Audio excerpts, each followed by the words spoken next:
Hello everybody, welcome to episode number 38 of Driftless Knitting. My name is Jennifer. You can find me on Instagram and Ravelry as Driftless Knitter, and you can find the podcast on Ravelry if you search for Driftless Knitting in the Groups tab.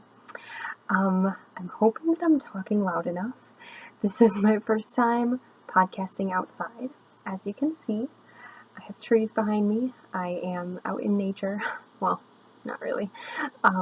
But I am at our new apartment in Wisconsin, and I'm only here for today. I have to go back to Minnesota later on today, but Seaver is sleeping. He had to work a night shift last night, and so I am out on the patio of our new apartment, and I thought I'd get a quick podcast in. Last week I wasn't able to get one in because we were unpacking and moving, and I thought about it. It was going to be too stressful. So, apologies for that, but I'm back now, and I'm just really happy to be sitting down and talking to you guys, and I can't wait to show you. Oh my gosh, I have so much to show you, so many things to talk about. Very excited. So, also apologies for the lighting. As you all know, I can't really control the lighting outside.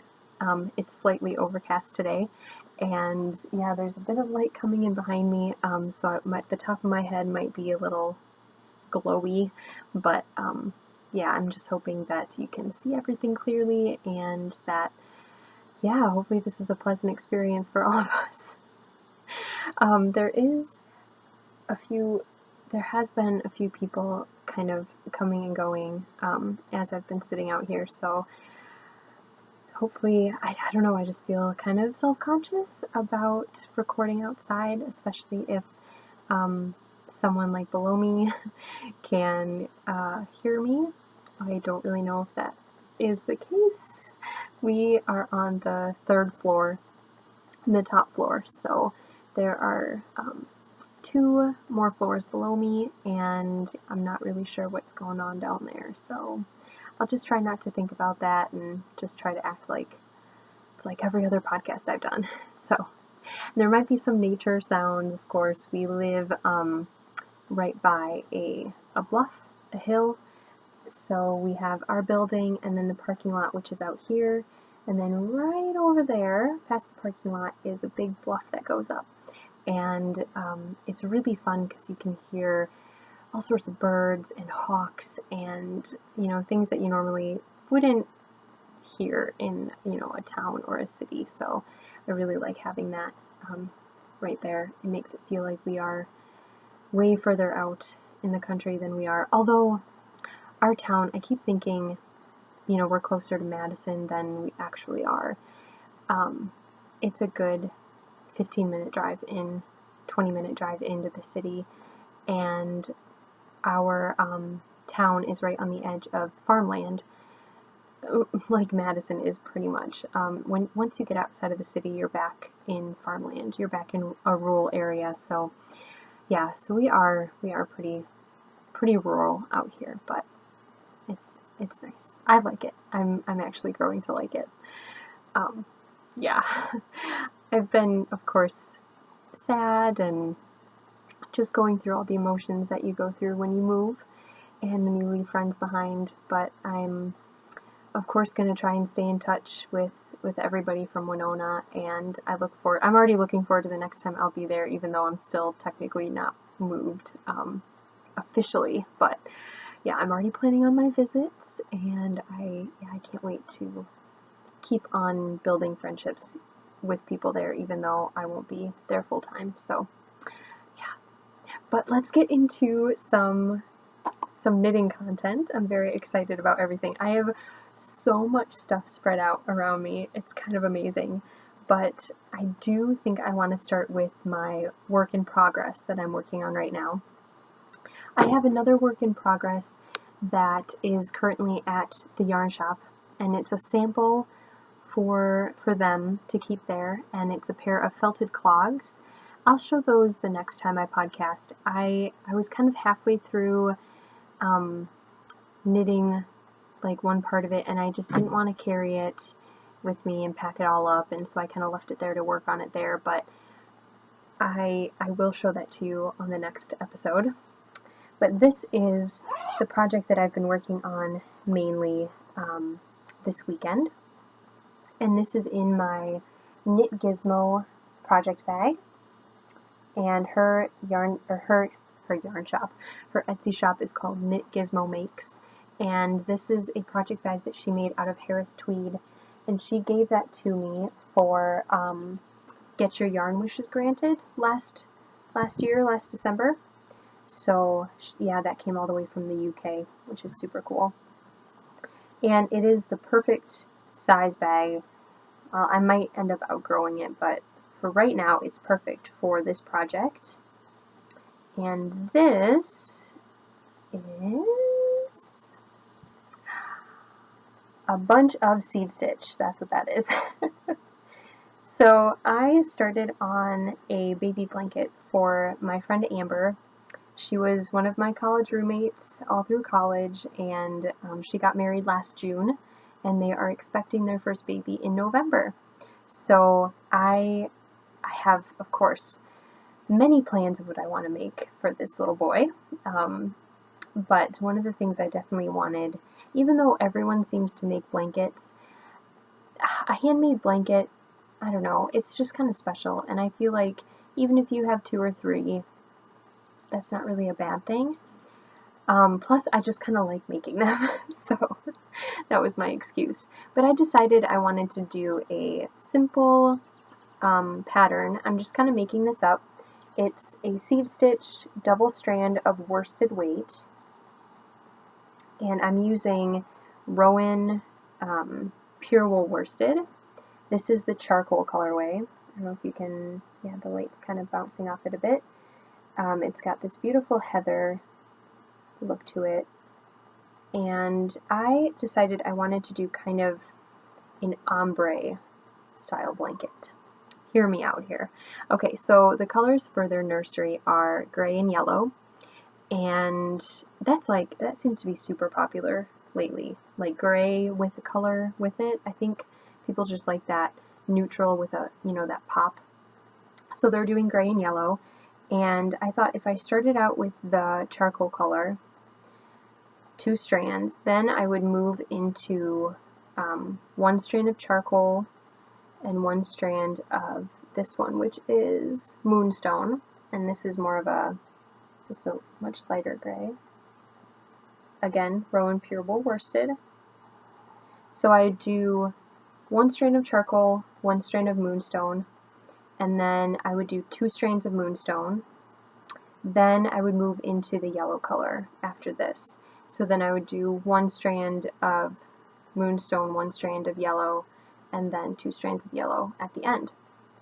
So I did have a yellow color in my stash. I still do technically, but it is Cascade 220 Superwash, and it will work if I still decide to use that one, but I'm afraid that it's a little bit too light. It's a very, very subtle yellow color, which I really, really love. It's not like I don't know, yellow is so hard. Sometimes it can just be too, I don't even know how to describe it, too heavy. And especially for a baby, I didn't want anything that was just too dense of a color. Hopefully that makes sense. So this color is nice and bright and light, and I think it's great for babies. But with this gray, I'm just kind of worried that it's not going to look great. Yeah. So we do have a new superwash yarn, wool, 100% wool superwash worsted at Yarnology. And I think I'm going to bring this in to work with me this week and kind of look at, I think we have a couple shades of yellow in that brand, in that line. So I'll just see if one of the other shades just looks better for me. Especially, I don't know, especially for a boy, I didn't want it to be too, like, too feminine looking, even though I mean, we're kind of getting away from those like stereotypical feminine masculine colors. I am totally in favor of the kind of out of the box, teals and yellows and seafoam greens that a lot of people are doing as like a gender neutral, baby colors. I don't think baby blue and baby pink, have to be used necessarily. So that doesn't really concern me. I just want there to be a good contrast between this color and that yellow color. So we'll see. I might change my mind. I might go back to the Cascade 220 Superwash. Who knows? Stay tuned. But yeah, so I think this is about as far as I'll go with the charcoal. And then I'll do the same thickness of a stripe with the next gray color mixed with this, and then again that, and kind of ombre them through the blanket. I'm also thinking about maybe adding on a I-cord edging on here. I'd have to choose which color to use because I wouldn't want to change, it's going to be striping, and so if I do like a solid color around the edge, I'd want it to go well. So maybe one of the gray colors, or a fourth color, the dark gray, the light gray, the yellow, and then who knows, maybe a fourth color around it, or I thought maybe the light gray around the whole thing. I don't know yet. Thank goodness her shower isn't until October. I have time. But I was just really, really excited to get this project going. I love knitting for other people. I love knitting for myself, don't get me wrong, but I can't use and wear and, I can't use everything that I knit. If I only knit for myself, I would have things lying in drawers. I would have hats and mittens galore that I just would never get any use from. So I'm glad that I can, yes, knit for myself a little bit, but then kind of spread things out too, because then I know that everything, will have a home and will have a place and will get used, and that, that makes you feel really good. So yes, I'm very excited about that, and it's just such a great mindless knit too. Yeah, seed stitch is awesome. And the way that I have this worked out, I don't even really have to pay attention to what side I'm on, because both sides start with knit one, purl one. So I put the amount of stitches that when I turn it, it's the same on either side. So it doesn't even matter what row I'm on or what side I'm on. I just knit one, purl one, and go. Yeah, it's been really fun. So that is my work in progress. So when it comes to FOs this week, guys, I have a lot. I have been knitting so much recently because I might be procrastinating on adulty type things to do, like finish my resume and send out job applications. Yeah. So I will find a job. Oh, I keep knocking this thing, sorry. I'm kind of fidgety. I don't know why. I will find a job. I will apply for jobs. I am applying for jobs, but sometimes I just want to come home and not think about the move and not think about all these changes that are happening, and so I break out the knitting and I knit for a long time. So I have quite a few things to show you, and I mean, it doesn't hurt that it was 2 weeks since I've podcasted the last time. So first I will show you the FO that you guys know the best. And this one, of course, is, yay, my woven shawl. This is a shawl by Casapinka, and I'll show you the full range of colors here. You can't, yeah, unfortunately the lighting isn't really gonna let you see too much.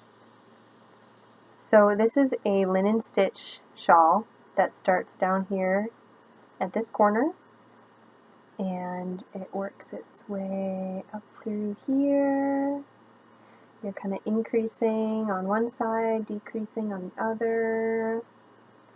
And there's the point. And then this down here, ooh, is the bind off. And you do a little bit of seed stitch. I don't know if you can see the difference between the linen stitch up there. Is that too close? And the seed stitch down there. Yeah, you can kind of see it. So this was knit out of a sock blank that was hand dyed by my good friend Lisa of Three Sisters Fiber Company.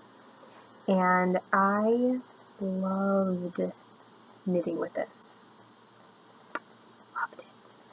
So not only was it fun and addicting to unravel the sock blank, it's just like so satisfying just pulling that apart. But it was so much fun to see how the colors translated from the knitted sock blank to the knitting itself. You have all these little specks of white where the dye didn't get all the way through. Even in the red area at the end, I thought was going to be very solid. It looked like a very solid piece dyed at the end. But even that has a lot of variegation, a lot of white spots and dark spots, and just fabulous.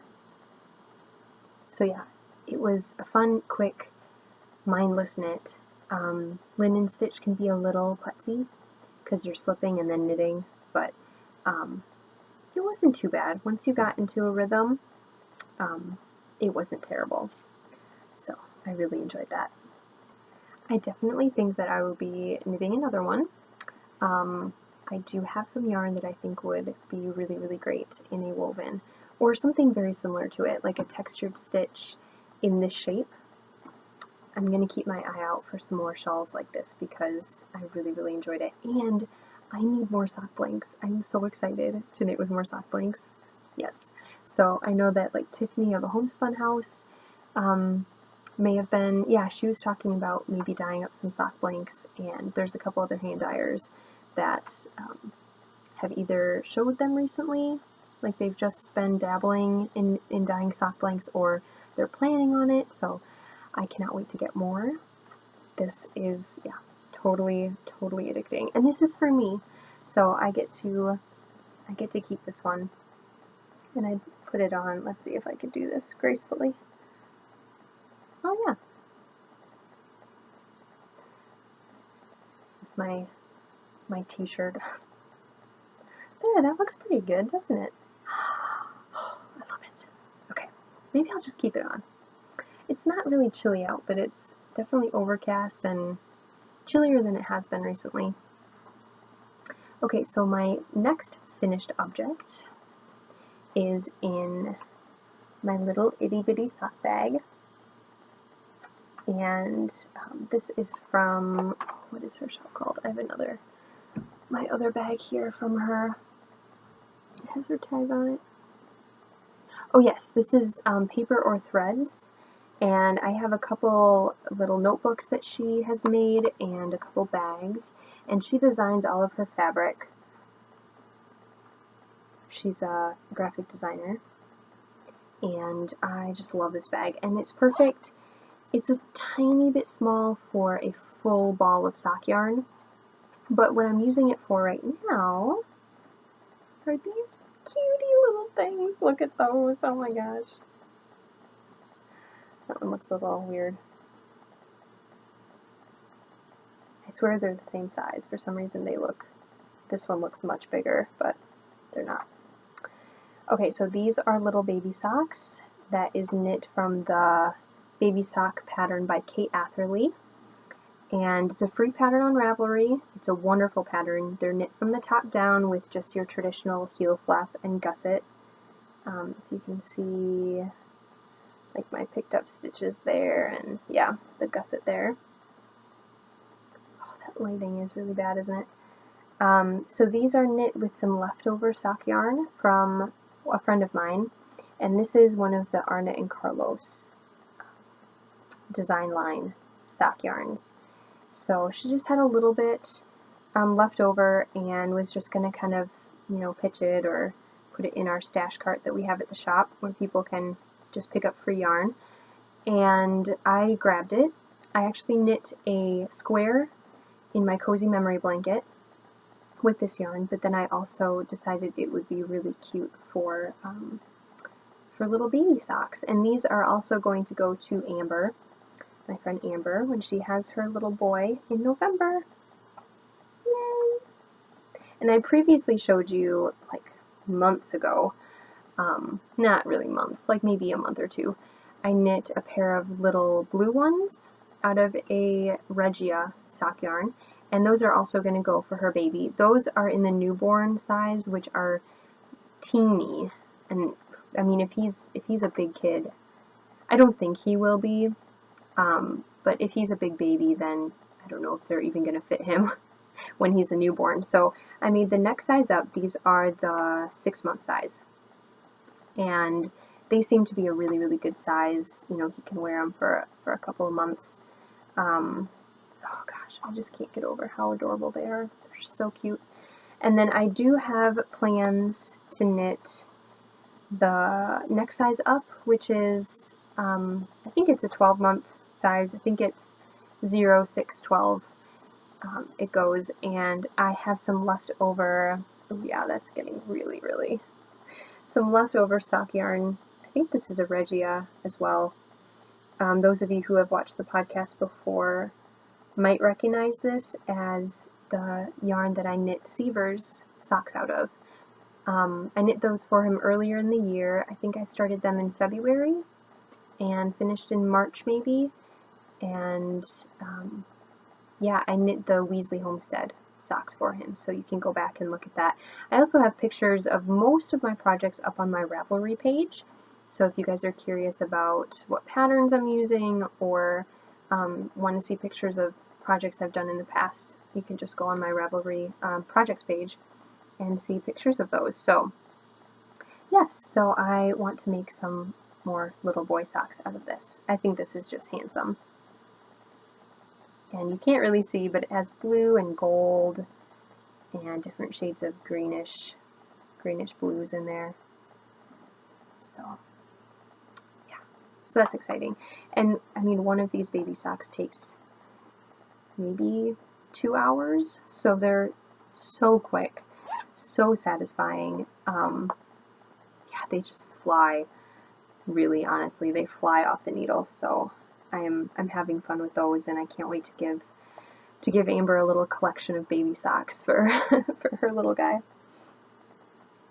Okay, on to, ooh, yay! This is in my other paper or threads bag. It's like a little basket, little cloth basket. I am just in love with those sheep with the hats on and the birds. Ah, the yarn. Oh, it's just so cute. So this is a project that I think I showed last time I podcasted, and yes, I did. I just got the bug. I just caught the bug again, and a lot of people have. So even like a couple of the podcasters I watch grabbed their cozy memory blankets out for the first time in a long time. I'm sorry about that. So I was about ready to tell you about my cozy memory patchwork blanket, and this big delivery truck just pulled into our parking lot, and not only did I feel awkward talking when he was like literally like right there, but it was really loud. So I paused it for a second, and I'm back now. But I was just saying how so many people lately have gotten back into knitting on their cozy memory blankets. I know Tiffany from A Homespun House, she was talking about it, and I think a couple weeks ago she was picking hers up right around the same time I was picking mine back up. And yeah, it's just, for some reason, I just got the bug, and I'm looking at all these beautiful mini skeins that I have. I don't have too many. I have a few from Jenny of Mountain State Stitches when she sent me my bag and the prize for our literary knit along a few months ago, she sent me some beautiful, beautiful mini skeins. I still have a couple left of those, and I have just a couple from some yarn orders that I did. Speaking of Tiffany, she sent me one when I ordered a skein of her sock yarn, and actually that was one of them that I put in my blanket. So I just had the urge to keep filling out and keep creating this beautiful blanket. So let me show you the ones that I did. So that beautiful pink skein, that's the one that Tiffany gave me, and this is a little bit of leftover yarn from her 1989 colorway, which she no longer dyes, but it's very, very similar to Nymphadora Tonks, which is one of her most popular colorways. And I think actually this one morphed into that. I think the story was that she was kind of trying to figure out how she had done this one, and it turned out a little bit different, so she just renamed it, and that's her, that's the colorway that she continuously dyes. So yeah, so that was so fun to knit in there, and it's so soft. This is on one of her old bases too, which is an 80/20 sock yarn, and so that one was the first one I added. And then I decided I wanted to add, I think I added this one on first. So this was a mini skein sent to me by Jenny, like I said, of Mountain State Stitches. And I'm not sure what yarn this is, but it is really, really nice. I could imagine that this would be a very sturdy sock yarn. Actually, these two, so this is the third one that I added on in the past couple weeks. This is from a hand dyer. Oh, shoot, where is she out of? I knit part of the first color in my Find Your Fade is that color. And it's like a tealish blue with different kind of variations in there. And again, the light is not that great, but so yes, this is the first color of my Find Your Fade, and I still had a bit left. I have a pair of socks knit in this. Oh, what is that dyer? I forget her name. But I knit a pair of socks we did a Olympic knit-along when the Olympics were in Russia a few years back. And this is the St. Petersburg colorway from her travel series of yarn. And again, I can't remember. I'll put it at the bottom because I'm just going to be sitting here trying to think of it, and that's boring for you to watch. So yes, so this is her St. Petersburg colorway, and then this is a mini skein from Jenny, and the bases feel extremely similar.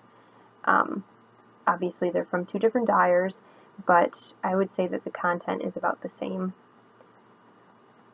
But yeah, and as you can see, I have not woven in the ends. I didn't weave in, let's see, the ends from those two, and then the ends from, oh, I did weave in the ends from that one. Oh, good for me. Otherwise, yeah, guys, look. I've woven in all the ends so far, besides those two on the end.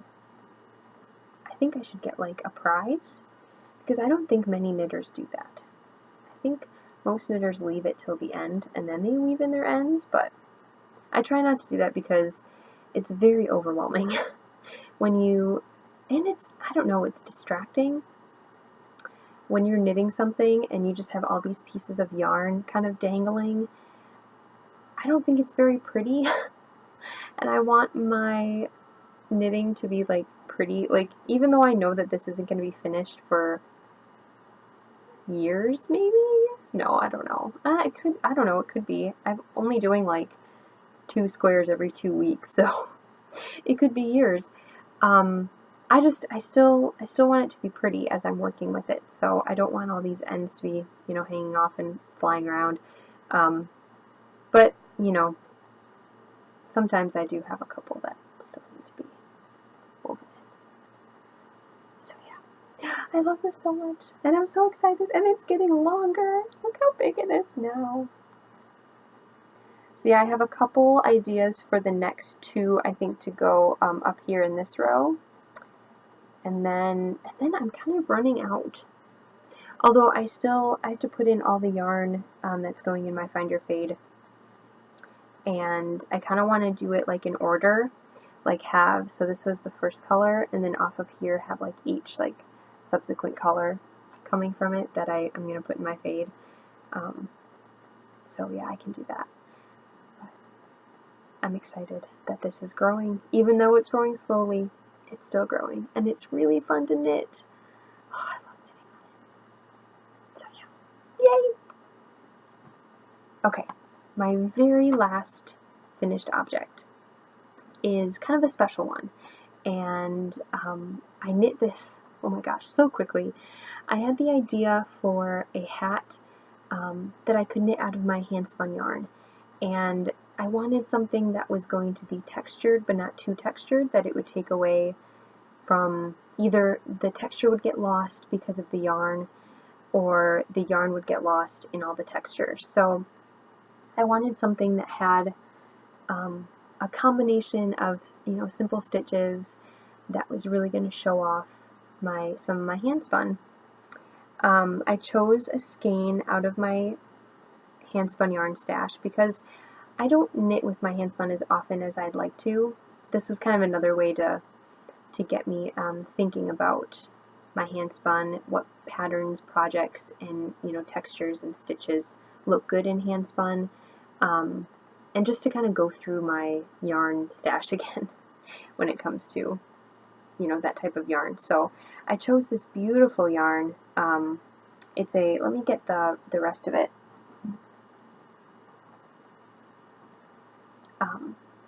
I still have the rest of it in a cake.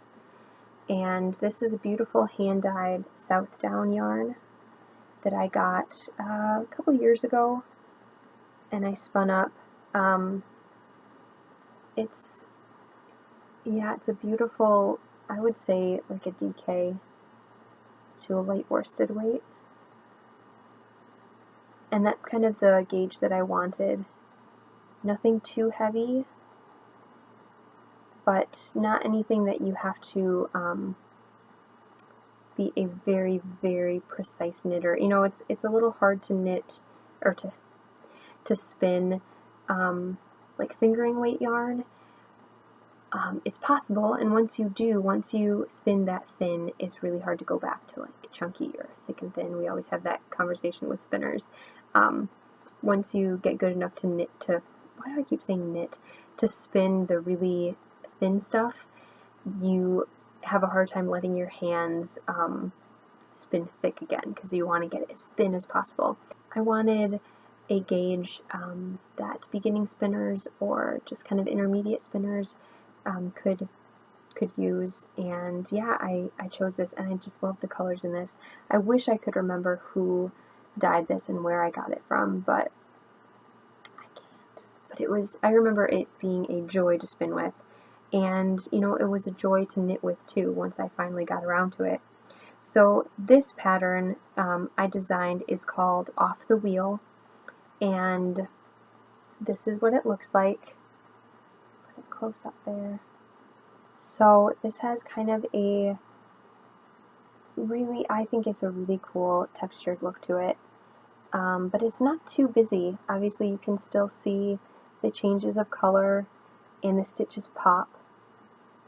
It's just kind of an interrupted seed stitch, and then I did some fun decreases at the top. And you can see, it does still show off that barber poling. It doesn't take away from the hat. And yeah, I just wanted to showcase some hand spun. I did publish this, and it is up on Ravelry for a few dollars. And yeah, I hope that if you're interested, you go check it out. It was really fun to knit. It took me maybe less than a day to knit this, and I already have plans for another one. I'm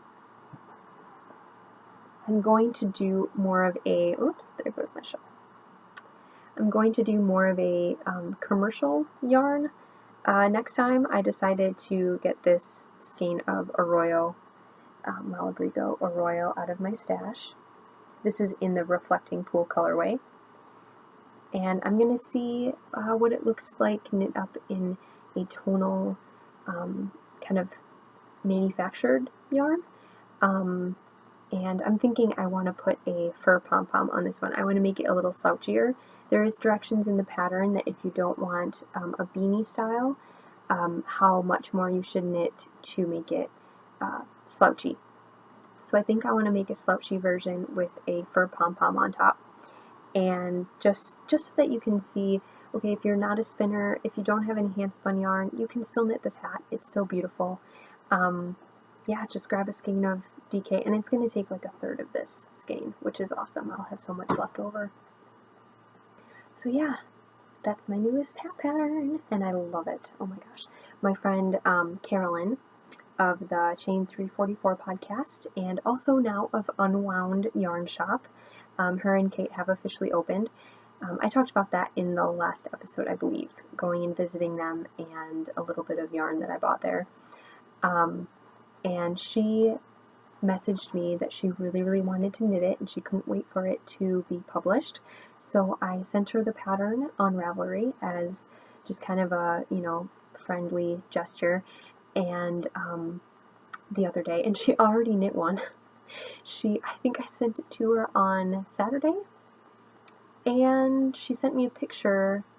Well, she messaged me saying that she loved it and it was just flying off the needles. This first one she's giving to her dad, I guess, and so it makes me think that she wants to knit another one, which is awesome. As the designer, you love hearing that. And so she sent me a picture this morning of it finished and of her wearing it, and it's awesome. Her yarn, she knit it out of hand-spun as well, and her yarn is a little thick and thin, so it has a bit of a slouchy look, because I think the thicker spots really opened up the gauge, and it looks awesome. Oh my gosh, it looks awesome. I might ask her permission to put a picture of it here. I hope she lets me, because it's really cool.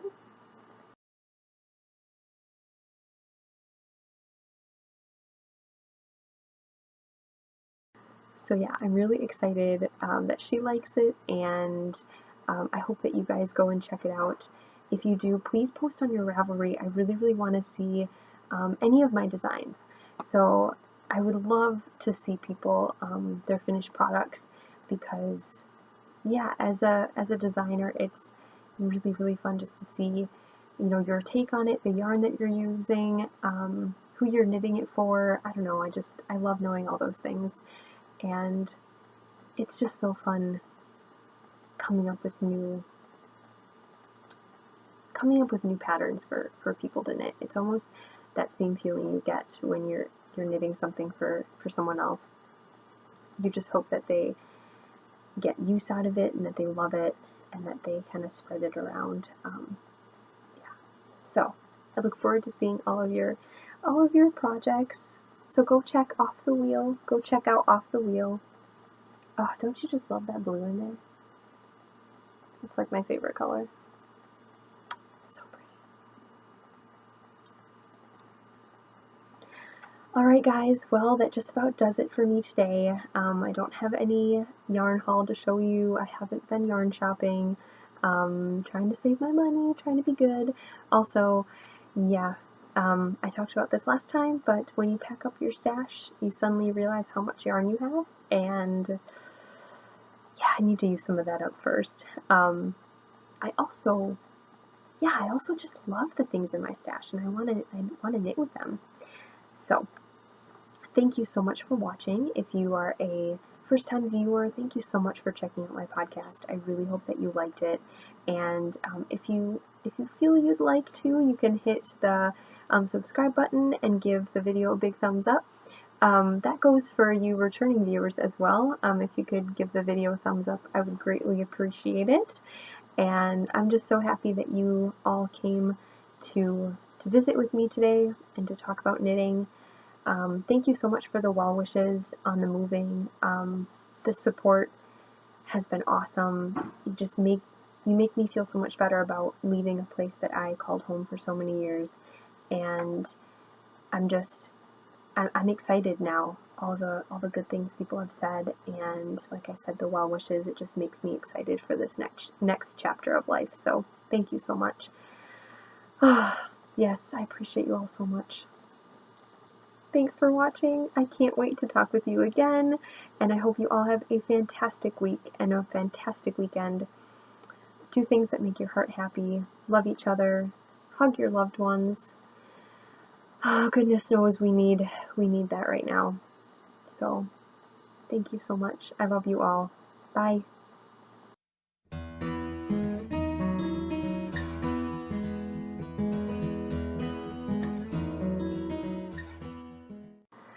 It's my first time podcasting outside. So,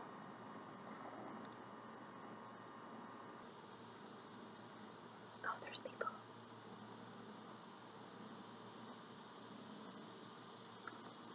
There's a person.